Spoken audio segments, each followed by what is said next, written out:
Hey, it's Elwood. This is another Action Lighting video. Hey, I'm here with Tyler May. Ninja Christmas lights, right? Yep. Yep, and Bin Ninja. He's here in Bozeman.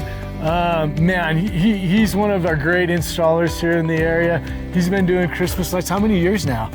3 years. This will be our fourth. Awesome, man. Tyler's here today. He just attended our Omni RGB training.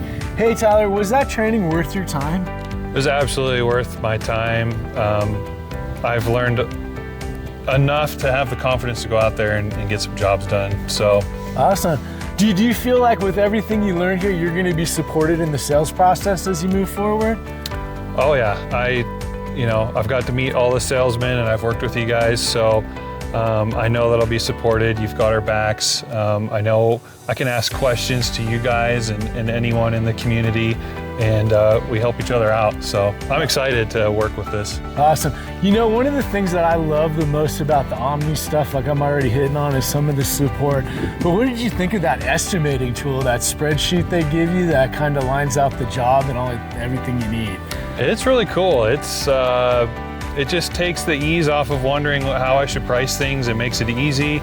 You just get your measurements, throw them in, you know the cost of the job, and you get to work. I love it. Awesome. So hey man, if you're in the Bozeman or Southwest Montana area and you want to do some great looking architectural lights on your home or your commercial property, give Tyler a call. His number's right here. If you're needing Christmas lights this year, give him a call also. Sign that, save that number. Hey, if you want to attend one of our Omni trainings, give us a call, 406-586-5105. You can check it out online at actionlighting.com or shoot us an email at sales@actionlighting.com. Hey Tyler, man, thanks for your time. Thanks for your business.